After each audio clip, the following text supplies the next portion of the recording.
Ayun mga kawinding, magandang araw sa atin. Meron tayong gagawin dito, isang electric fan na so ang brand po nito mga kawinding ay Centrix 5 blades. So ayan mga kawinding. So ang naging problema nito mga kawinding, sabi ng mayari ay umiikot siya, nagsiswing, pero hindi umaandar yung kanyang ilisi. So paano nangyari mga kawinding? So ganito lang yan mga kawinding. So subukan natin isaksak. So ayan, saksak natin mga kawinding ha. Oh, ayan oh. 'Di ba? Nagsiswing siya, pero hindi hindi umiikot yung kanyang ilisi. So kahit pihitin natin tong hilahin natin tong kanyang ayan oh. Lagay natin sa number 2. Ayan, number 3. Oh, tuloy pa rin yung ikot. Tapos 0 natin. Oh, ayan. So ito kasi yung mga winding, dalawang control niyan. Kasi ang nito mga winding, nakahiwala yung kanyang yung tawag nito, yung swing. Kasi ang swing nitong ginamit ay di motor na 220 kaya nakahiwala yung pang swing niyan. So kaya umiikot yan dahil naka-separate yung kanyang pang swing. So pero yung motor yan talaga ay nakabukod.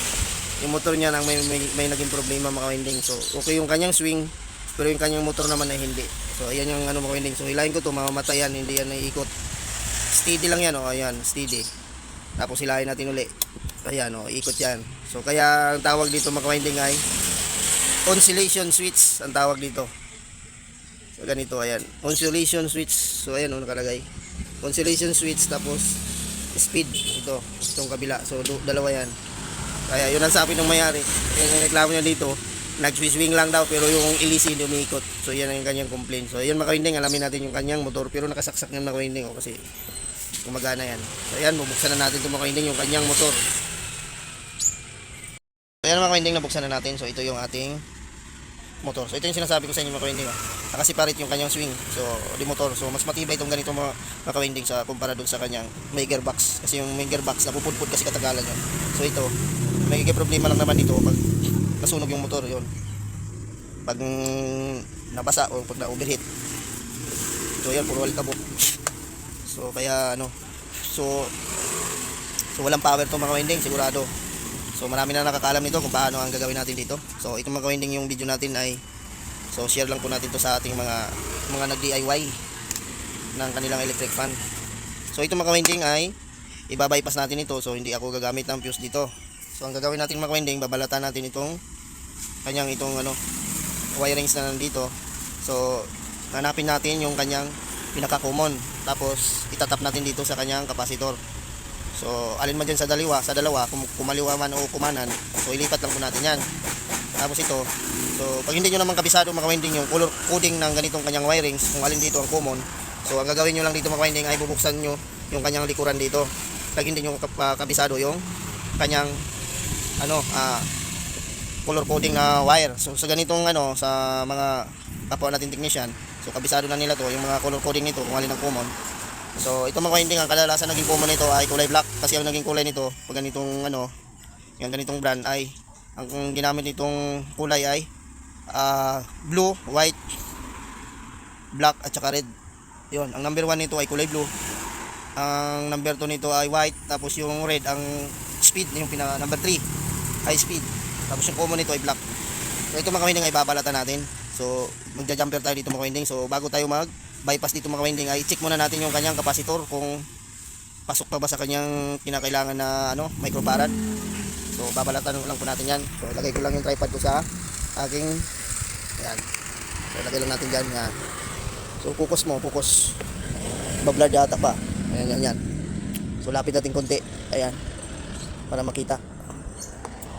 Blur yata, hindi pa.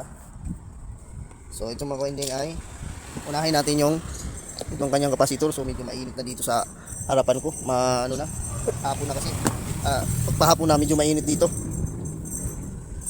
So dito tayo banda sa taas, checkin natin yung kanyang kapasitor. So balatan natin.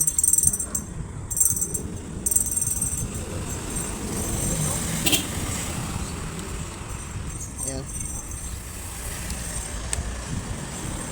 So ayan, balatan na natin yung kabila. Tapos dito naman So, huwag nyo na lang pagtapatin mga winding pag nagbalat kayo para hindi siya magdikit. Ayan.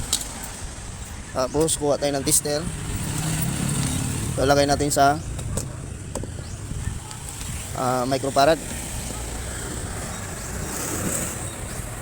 Ayan. Ayan. Kita naman. Tapos sundutin natin to. Ayan, sabit natin. Tingnan natin kung ilang microfarad. Ayun, 1.4. So okay pa ito mga winding, pasok pa. So ngayon, okay pa yung kanyang kapasitor ngayon. So dito naman tayo magbalat. Ayan, so po hanapin natin yung pinaka-common niya. Ayan. So, ito yung kulay niya mga winding, oh. Blue, red, black at saka white. So ayan. So ang common nito mga winding ay itong black. Yung kukunin natin dito ay black. So ito. So ito ay babalatan natin. Ayan. So nalabasan natin. Tapos balatan na natin. Ayan. Tapos susungkitin lang natin to yung wire para lumabas. Ayan. Para dito natin isuot yung iba-bypass natin yung wire. Ayan.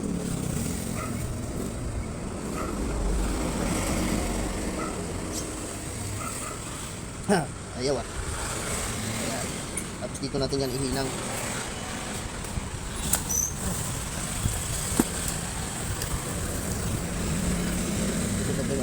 Yan. Okay. Tapos kuha lang tayo ng kapirasong wire mga kawinding. Kuha lang tayo ng wire. Nagpa-blurred pa. Yan. Nagpa-blurred. Kuha lang tayo ng wire. So ito mga kawinding. So meron na tayo nakuha ng pang bypass natin. So ayan. Bakit kaya blurred? Lapit natin konti. So ayan. Tapos ito mga kawinding. So babawasan lang natin to ng mga ilang hibla lang ang ilagay natin. So magbawas tayo dito. So bawasan ko to para parang may fuse pa rin siya. So hindi ko masyadong kapalan. So mga ilang hibla lang ang ilagay natin. Ayan. So hilahin lang natin to. Ayan. So bawas lang ako ng mga mga winding, mga apat. Ayan. So bawasan pa natin, masyadong maraming laman.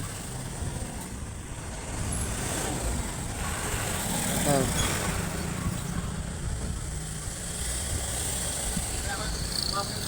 Yan, bawasan natin. So yan, pwede na yan. So yan. So ilagay na natin. Yan, tuot na po natin dito sa kanyang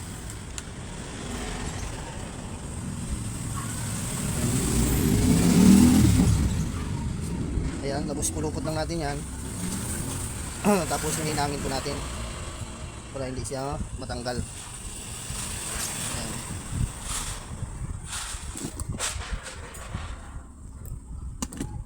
Ayan.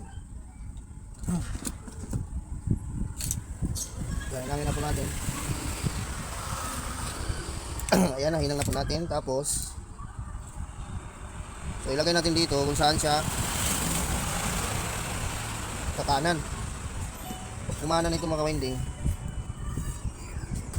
Ibig sabihin tama yung ating pagkalagay dito sa kanyang kapasitor.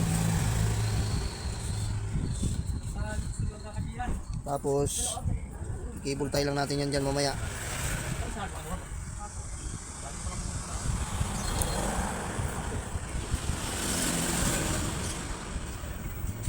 Ayan.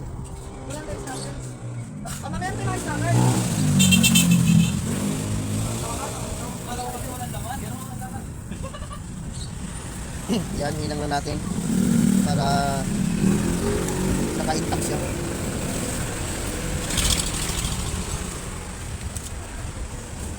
Ayan. Tapos ngayon ay testiran na natin mga winding kung mayroon na ba tayong resistance na makukuha. Okay. Ayan.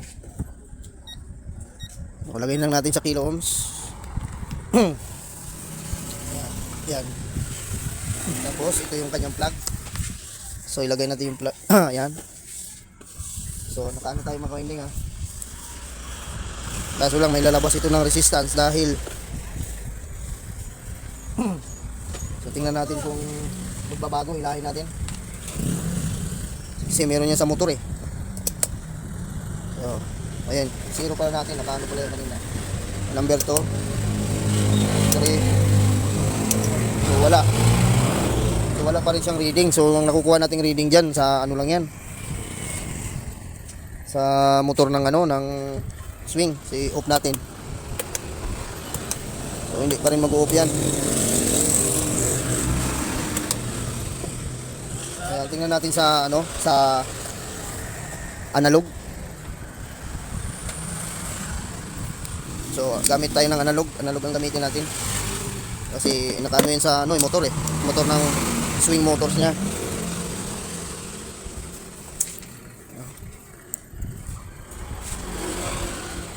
Ayan o, may palo agad. Parang yan sa motor eh. Ayan natin. Pag pumalo, ayan natin. Ayan yung dalaw. Ayun. Ayun.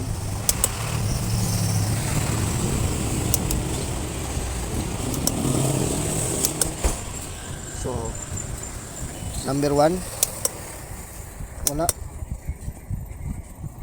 2 3 sandali lang, 1 2 times 10 nga natin. Hindi masyadong makita eh.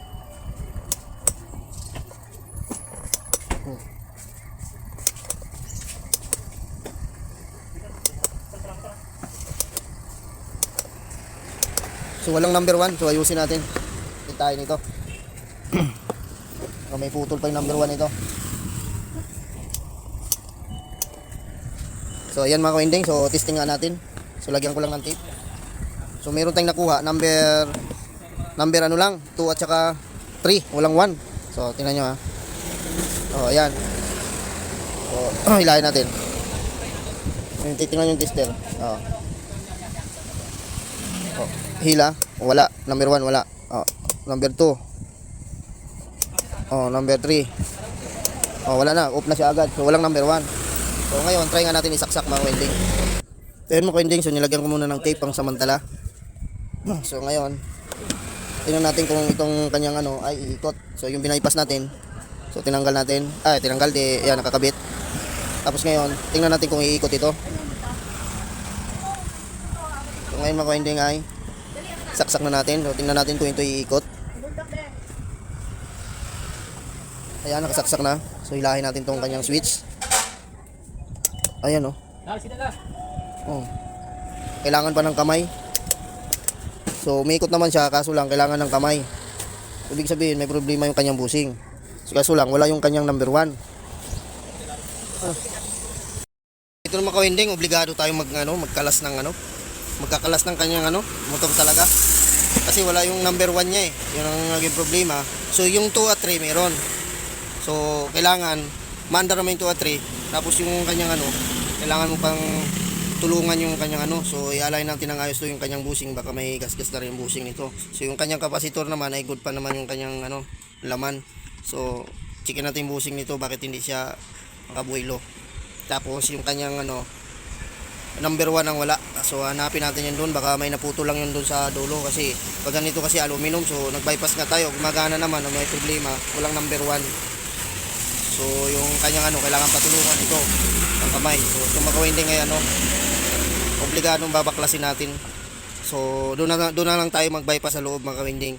Kasi nabaklas na naman din natin. So okay lang sana mag-bypass tayo dito sa labas. Ay kung good yung kanyang number 1. So okay lang, madali. So kung naging problema, walang number 1 dahil baka naputol yung number 1 doon at walang connection. 2 at saka 3 lang gumagana. So yun ang kailangan natin buksan talaga mga winding. So ayan. Ito mga winding, nakalasan natin yung kanyang mga spaghetti tube. So ang naputol niya dito mga winding ay ito. Ito yan sa number 1 yan dito. So line sa kapasitor to mga winding. So connected yan kasi sa number 1 ito. So dito ang niyan. So ito na makaliit. So, ito yung naputol niya. Yan, yan. Ito. So, yan mga winding, oh. Ayan, yung nasa kuko na yan. Ayan, oh. Ayan yung ano mga winding. So, connected yan. Yan yung number 1. So, dito sa line capacitor. Connected yan doon. So, kaya nagkaroon ng problema yan. Umidog kasi yan, eh. Alom kasi ito, eh. So, mangyayari. Tapos yung itong iba dito, yung number 3 naman. So, meron yung, yan, oh, nabalatan na yan. So, lagyan na lang natin ng Q-Tex yan. So, ayan. So, dudugtungan ko lang ito mga winding. Ayan, oh. Ito yan, dito yan. So, itong kabila, ito sa ano niya, yung pinaka-common. So, nagumido na rin yan, naputol na yan. Tapos itong ano mga winding, itong isang hibla nito. So, karugtong dito yan. So, ako na nakaputol yan mga winding sa paghatak ko yan. So, ako na nakaputol yan. So, ito mga winding ay ano, yung tawag nyo. Yan o. So, yung dudugtungan natin yan. Sana madugtong pa natin ito. Yan, so kuha lang tayo ng ano, magnetic wire. So ito naman winding, naidugtungan natin lahat yung kanyang ano, yung naputol na winding. So ngayon titester muna natin mga winding, kuha na natin ng ano, ng resistance kung meron na ba tayong ano, marireading diyan na number 1. So ito plug lang natin. So may reading tayo nakukuha diyan mga winding. Ano yan, connected kasi yan doon sa ano, nare-read natin yung kanyang linya ng motor dito sa ano, sa swing. So ngayon hilahin natin yung ano. So tingnan nyo mga winding kung magbabago yan. So hilahin natin yung kanyang switch. So ayan, 708. Yan po yung number 1 mga winding. Tapos yung 637, yan po yung number 2. Tapos yung number 3 natin, wala, nahila. Ulitin nga natin, ba't nawala? Hilahin natin.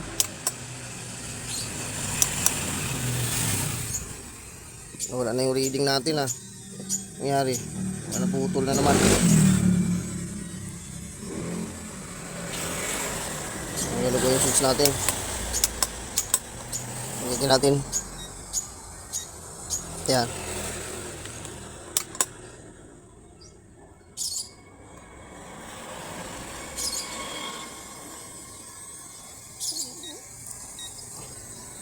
Ano ba ito? Ayan. So yan yung number 1 mga winding, 707. Tapos number 2, ayan, 637. Number 3 natin, 570, 71. So yan, kita ba? Parang hindi nakita yata. Kita naman pala. So yun mga winding, ay off natin. Tama yung hirap ko na materialis na inaano ko sa'yo. So ngayon mga winding, bago natin lagyan ng spaghetti tube yan. So itong kanyang tawag nito, yung shafting ay liyahay natin. So hindi naman ganong ano to, gas. So okay pa to. So liyahin lang natin to.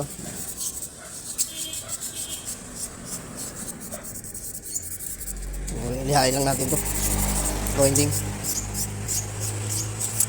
Ayan. Wala na. Tapos ikalbit na natin mga winding, matesting na natin. So lagyan ko ng ano yan, spaghetti tube. So pag ganitong repair mga winding, pag ganitong aluminum yung kanyang motor, ay tsambahan na lang ito mga winding kung magawa. Ito pag ganyang ano, tsambahan na lang ang repair niyan. Pag na-repair, swerte pag nakita natin yung putol niyan, kasi alum yan daling maputol. Hindi ka pari sa copper at tanso ay ano, daling dikitan. So ayan, Ang dalaw doon. ito na makuinding yung ating centric na ano, wall pan. So ito makuinding ay ano, so hindi ko na pinakita sa inyo pagkabit. So madali lang naman pagkabit nito. So ngayon, ilalagay na po natin yung kanyang screen. Tapos i-testing muna natin mga winding kasi iikot na ito. Kasi yung nawala nito mga winding kanina ay number 1. So dapat ito po, itong may arrow na ito pupunta number 1. So tingnan natin kung yung tatlo na yun ay dapat ay kumpleto. So ayan mga winding, nakasaksak na yan. So ayan, nagkukusa na nag-swing sa kanya, nag-swing. So pinutin natin yung number 1. Ayun, may ikot na siya mga winding. Ayan. Number 2. Ayan, 3. So off natin. So ayan. So ilagay lang po natin yung mga winding kanyang screen para maipay na natin. So ayun mga ka-winding, so nailagay na natin yung kanyang screen. So ready for testing na tayo at isaksak na po natin. So ayan, umiikot siya mga ka-winding na hindi pa natin na-switch yung kanyang speed. So ayan, pindutin natin, ilayin natin to. Oh, ayan oh. So yung mga ka-winding, yung ating wall pan, okay na ito. So yung motor niya ay naisalba pa natin at kasi yung may-ari nito mga ka-winding ay nagtitipid din, so wala siyang pamalit na wala pa siyang pang ay nang palitan ko sana ng rewind ng motor, kaso lang sabi ng may-ari baka pwede ko para magawa yung kanyang motor. So ayan mga ka-winding, number 2. So, lakas na oh. So number 3, ayan. So off natin. So ayan, naka-off yan. Balik sa number 1. Ayan. So ayan mga ka-winding, kung bago lang pa kayo sa aking channel, so please subscribe at pahit yung notification bell para updated kayo pag may bago tayong video. So ayan mga ka-winding, so bye bye na po yung ating 5 blades na na pang wall pan. So ayan. So okay na to mga ka-winding. Nakuha na natin sa may-ari.